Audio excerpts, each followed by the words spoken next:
Hello everyone, welcome back to my YouTube channel. तो आज date है 13 जून है और शाम को 6 बज रहे हैं। तो ये देखिए, काफ़ी student Atal Bihari Vajpayee BSc nursing का एंट्रेंस एग्ज़ाम दिए थे 2023 बैच के लिए। तो 2023 में आपका एडमिशन होने वाला है। आप एंट्रेंस एग्ज़ाम दिए, आंसर की अटल बिहारी वाजपेयी की साइट से अपलोड किया गया। फिर उसके बाद देखिए, यूपी में जो भी जितने भी गवर्नमेंट कॉलेज हैं ना, सब इसी के थ्रू आपका एडमिशन होने वाले हैं। कुछ प्राइवेट भी कॉलेज इसी के थ्रू होंगे। तो अभी तो क्लियर नहीं है ना कि प्राइवेट में आपका कैसे एडमिशन होगा, तो अभी नोटिस आएगी, तुरंत क्लियर हो जाएगा। इस वीडियो में हम लोग डॉक्यूमेंट्स के ऊपर वीडियो देखने वाले हैं, डॉक्यूमेंट्स से रिलेटेड। और देखिए, ये अब आपके रिजल्ट भी आ गया है और आपकी चीज़ें देखिए, आपकी अब काउंसलिंग होने वाली है, काउंसलिंग की डेट आ गई है, गाइडलाइन आनी बाकी है। जैसे ही आएगी आपको पूरे चैनल पे A to Z आपको सब चीज़ें कराई जाएंगी। लेकिन देखिए, यहाँ पे कुछ चीज़ें दी गई है, आप ये ज़रूर फॉलो करिएगा। आप देखिए, यहाँ पे चीज़ें लिखी गई हैं कि अगर आपको ये सर्टिफिकेट, आपको OBC सर्टिफिकेट आपका और EWS एकदम लेटेस्ट वाला चाहिए, पुरानी नहीं चलेगी। यहाँ पे लिखा गया है वैलिड OBC सर्टिफिकेट। ये देखिए, 1 अप्रैल के बाद का बना होना चाहिए, पहले का नहीं होना चाहिए। 1 अप्रैल 2023 के बाद का बना होना चाहिए, 2 अप्रैल 3 अप्रैल का होना चाहिए, अप्रैल मई जून का होना चाहिए, लेटेस्ट होना चाहिए। वैसे ही जो ये कैटेगरी, जो जनरल कैटेगरी के स्टूडेंट होते हैं, उनके पास ये सर्टिफिकेट होता है। इकोनॉमिकली वीकर सेक्शन सर्टिफिकेट बनता है। 10% आपकी वैकेंट इसमें रिजर्वेशन प्रोवाइड किए जाते हैं हर एक कॉलेज में। तो ये भी एकदम लेटेस्ट चाहिएगा। चलिए हम आपको दिखाते हैं डॉक्यूमेंट्स, कौन कौन से डॉक्यूमेंट्स आपको वेरिफिकेशन के टाइम पे चाहिए। ये सभी जो डॉक्यूमेंट्स मैं बता रहा हूँ, ये सभी डॉक्यूमेंट्स जब आपके, देखिए, आप काउंसलिंग करा लेंगे, काउंसलिंग के बाद आप जब आपको सीट अलॉट हो जाएगी, अलॉटमेंट लेटर मिल जाएगा, फिर आपको उस कॉलेज में जाके एडमिशन लेना है। तो ये सभी डॉक्यूमेंट्स वेरिफिकेशन के लिए उस कॉलेज में लगेंगे।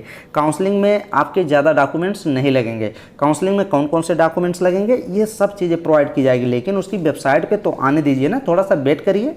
अभी देखिए, इससे रिलेटेड भी, डॉक्यूमेंट से रिलेटेड अभी उनके वेबसाइट पे अपलोड नहीं किया गया है, 2022 का है। तो इसलिए बताया जा रहा है कि आप अभी डॉक्यूमेंट्स, ये तो डॉक्यूमेंट्स जितने मैं बता रहा हूँ ये सभी लगेंगे, तो आप ये सब रेडी रखिएगा। तो कौन कौन से डॉक्यूमेंट, देखिए, सीनेट का जब एप्लीकेशन फॉर्म आप फिलअप किए होंगे तो उसका प्रिंट आउट आपके पास होगा, तो प्रिंट आउट होना चाहिए। सीनेट स्कोर कार्ड भी होना चाहिए, जो अभी रिजल्ट आया होगा तो उसमें रैंक और नंबर लिखे गए हैं, तो इसका आप फोटो कापी जरूर, 2-4 फोटो कापी सभी, ये जितने मैं बता रहा हूँ ना, लगभग 10-10 फोटो कापी आप सभी की करा लीजिएगा, क्योंकि एडमिशन टाइम पे भाग दौड़ नहीं होनी चाहिए। 10-10 सभी का करा लीजिए, बचा रहेगा बाद में काम लगेगा। तो 10-10 फोटो कापी सभी का करा लीजिए और ओरिजिनल भी होने चाहिए, ओरिजिनल, क्योंकि वेरिफिकेशन में ओरिजिनल आपको कॉलेज में जमा हो जाते हैं। 4 साल का कोर्स है, मान लीजिए, सभी ओरिजिनल आपके डॉक्यूमेंट्स जमा हो जाते हैं और कुछ फोटोकॉपी भी लगते हैं। फिर ओरिजिनल आपके रिटर्न कर दिए जाते हैं जब आपको आवश्यकता पड़ती है। नहीं आवश्यकता पड़ेगी तो 3 साल 2 साल के बाद आपके रिटर्न कर दिए जाते हैं कॉलेज के थ्रू। तो ये देखिए, सीनेट का स्कोर कार्ड चाहिए आपका। सीनेट जब आप एंट्रेंस एग्जाम देने गए होंगे तो एडमिट कार्ड भी आपको पास जरूर होगा, तो एडमिट कार्ड चाहिए। फिर फोटोग्राफ चाहिए, फोटोग्राफ जो आप एडमिट कार्ड में एप्लीकेशन फॉर्म फिलअप करते समय फोटोग्राफ आपके पास होना चाहिए। आपका फोटोग्राफ जो है लगभग 10 फोटो तो होने ही चाहिए, 10 से कम नहीं होने चाहिए, 10-12 तो आपके पास फोटो होने चाहिए। यूपी का डोमिसाइल सर्टिफिकेट होना चाहिए, तभी तो आपको ये रहेगा ना कि आप यूपी से ही रहने वाले हैं, क्योंकि यूपी के स्टूडेंट को ओनली गवर्नमेंट कॉलेज प्रोवाइड किए जाएंगे। तो डोमिसाइल सर्टिफिकेट, जिसको निवास प्रमाण पत्र बोलते हैं, तो ये तो होना ही चाहिए। और 10th का पासिंग सर्टिफिकेट होना चाहिए, 12th का पासिंग सर्टिफिकेट होना चाहिए, तो ये तो होना ही चाहिए। मार्कशीट और 12th पासिंग सर्टिफिकेट, ये पहले रिजल्ट और सनद पहले आती थी, उस माध्यम से लिखा गया है। तो आपका 10th और 12th का मार्कशीट होना चाहिए, तो वो तो होगा ही। आधार कार्ड आपके पास होगा ही, आधार कार्ड चाहिए ही। और कास्ट और सब कैटेगरी सर्टिफिकेट, जो कास्ट है वो आपका करेक्ट, मतलब कैटेगरी सर्टिफिकेट होना चाहिए। OBC के लिए हैं तो OBC के सर्टिफिकेट होना चाहिए, EWS के लिए हैं तो EWS के लिए लेटेस्ट दोनों होने चाहिए। और आप अगर SC कैटेगरी के स्टूडेंट हैं तो आपका पुराना भी चल जाएगा, लेकिन सर्टिफिकेट होना चाहिए। जब आप एप्लीकेशन फॉर्म फिलअप किए होंगे तो आप किस कैटेगरी से फॉर्म फिलअप किए होंगे, जो भी रिजर्वेशन लेना चाहते होंगे वो तो आप किए होंगे। मान लीजिए PH कैटेगरी के आप फिलअप किए होंगे तो आप PH कैटेगरी का, आपके पास फिजिकल हैंडीकैप जो होता है सर्टिफिकेट होना चाहिए। तो जो एप्लीकेशन फॉर्म फिलअप करते समय जो आप कैटेगरी कैटेगरी चूज किए हैं वो कैटेगरी सर्टिफिकेट होनी चाहिए। ऐसा नहीं है कि एप्लीकेशन फॉर्म भरते समय वो कैटेगरी आप नहीं चूज किए। मान लीजिए किसी के पास ओबीसी कैटेगरी का सर्टिफिकेट था लेकिन एप्लीकेशन फॉर्म भरते समय वो नहीं चूज किए हैं, नहीं वहाँ पे लगाए हैं, तो फिर आप जनरल से ही आपका एडमिशन होगा, काउंसलिंग जनरल से ही होगी। तो ये सब चीज़ें हो जाती हैं। अब देखिए आपके पास ट्रांसफ़र सर्टिफिकेट होना चाहिए, ट्रांसफ़र सर्टिफिकेट या फिर माइग्रेशन सर्टिफिकेट। माइग्रेशन का मतलब होता है जो सीबीएसई बोर्ड से होते हैं उनको माइग्रेशन सर्टिफिकेट मिलता है, उसी को TC certificate, transfer certificate UP board में ट्रांसफ़र सर्टिफिकेट आपको मिलता है। तो ट्रांसफ़र सर्टिफिकेट ले लीजिए, फिर उसके बाद जहाँ से ट्रांसफ़र सर्टिफिकेट लेंगे वहीं पे आप करेक्टर सर्टिफिकेट भी बनवा लेना। तो character certificate CHRACTER character certificate भी बनवा लेना। तो करेक्टर सर्टिफिकेट और ट्रांसफ़र सर्टिफिकेट जहाँ से आप 12th किए होंगे तो वहीं से आप बनवा लीजिए, ये आपको दोनों आपको वहीं से बन जाएगा। और काफ़ी स्टूडेंट कहते हैं मैंने एक बार 12th की से सर्टिफिकेट ये ले चुके हैं और फिर कहीं एडमिशन करा चुके हैं। भाई देखिए ये जो सभी डॉक्यूमेंट्स आप लगाएंगे ना 12th के बेस पे ही लगाएंगे, 10th और 12th पे। तो 10th और 12th पे तो आप जहाँ से 12th किए हैं वहीं से ट्रांसफ़र सर्टिफिकेट और करेक्टर सर्टिफिकेट दोनों दोबारा बनवा लीजिए और वहाँ पे रिक्वेस्ट कर लीजिएगा कि उस करेक्टर सर्टिफिकेट पे जो आप ट्रांसफ़र सर्टिफिकेट बनवाएंगे उस पर सेकंड कॉपी लिख देते हैं। सेकंड कॉपी ना ही लिखें तभी अच्छा है, क्योंकि सेकंड कॉपी कहीं कहीं कॉलेज में मान्य नहीं होता, तो फर्स्ट कॉपी ही होनी चाहिए, सेकंड नहीं लिखी होनी चाहिए। अगर सेकंड लिखते हैं तो अपना जुगाड़ लगाइए, सेकंड की ना लिखें उस पर, ये चीज़ हो जाती है। और गैप सर्टिफिकेट भी आपके पास होना चाहिए। मान लीजिए आप 2022 में इंटर किए हैं और 2023 में एडमिशन लेने जा रहे हैं, तो इसके बीच आपका 1 साल अगर गैप है तो आपको इस गैप का 1 साल का मतलब गैप सर्टिफिकेट बनवाना पड़ेगा।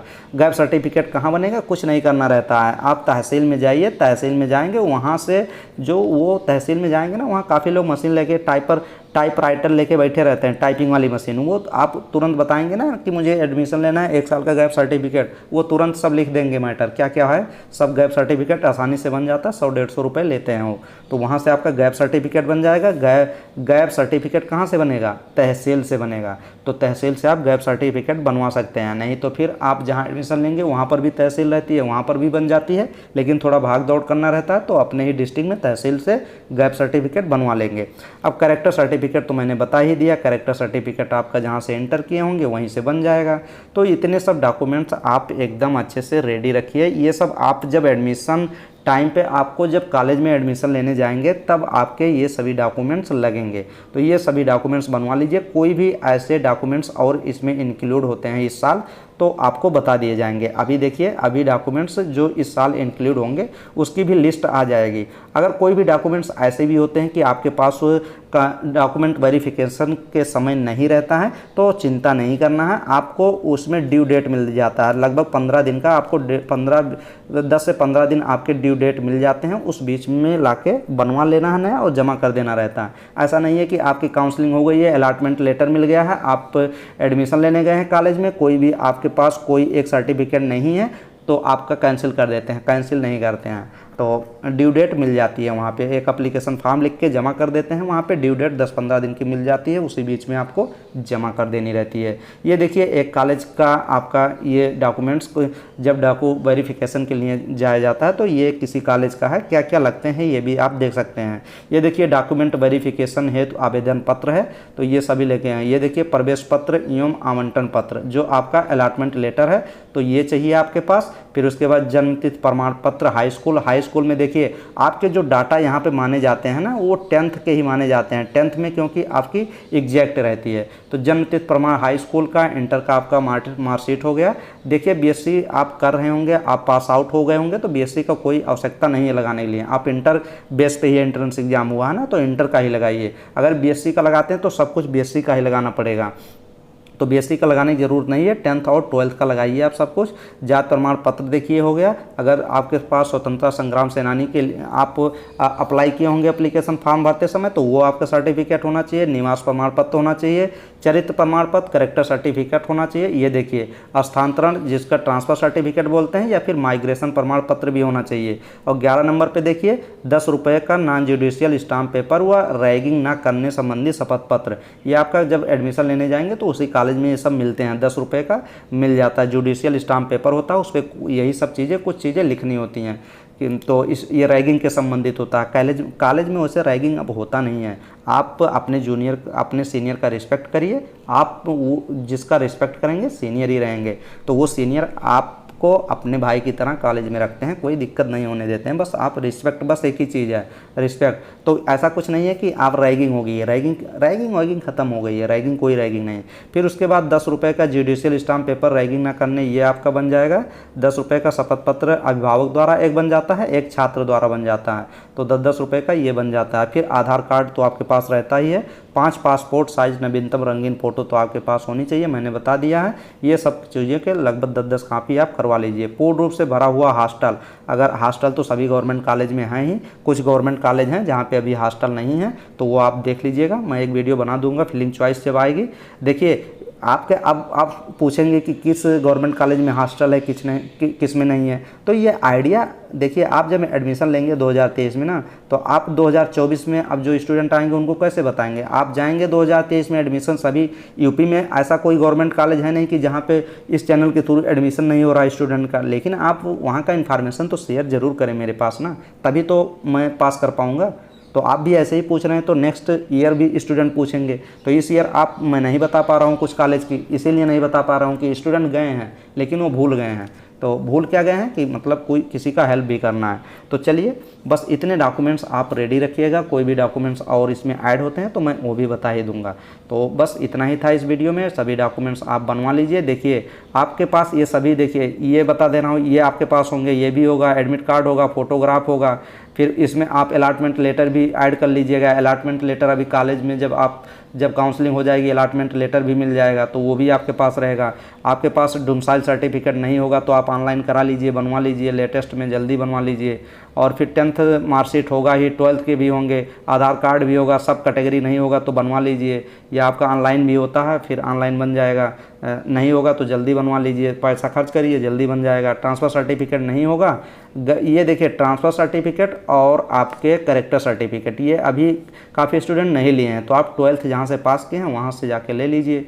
और गैप सर्टिफिकेट भी बनवा लीजिए तहसील से। तो ये सब डॉक्यूमेंट्स आप रेडी रखिए और काउंसलिंग कराइए और अच्छे से आप गवर्नमेंट कॉलेज चूज करिए। और जिसको प्राइवेट कॉलेज चाहिए वो अभी देखिए लिस्ट आएगी तो उसमें सब चीज़ें लिखी रहेंगी। लेकिन हाँ एक चीज़ है, जिस स्टूडेंट को भी प्राइवेट कॉलेज लेना है तो वो आप जिस भी प्राइवेट कॉलेज में लेना है तो इसी के थ्रू आपका एडमिशन होगा। अभी काफ़ी स्टूडेंट कह रहे हैं कि अटल बिहारी वाजपेयी के थ्रू आपका बीएससी नर्सिंग में प्राइवेट कॉलेज में एडमिशन नहीं होगा, जो कि होगा। और लेकिन अगर आपको एडमिशन लेना है जिस कॉलेज में प्राइवेट में, तो वहाँ से अभी से जाके संपर्क कर सकते हैं। तो कुछ पैसा लेके वो सीट आप रिजर्वेशन कर देते हैं, मतलब फिक्स कर देते हैं, तो कर भी सकते हैं। लखनऊ में जिसको लेना है बताना, हो जाएगा। तो चलिए नेक्स्ट वीडियो में मिलेंगे।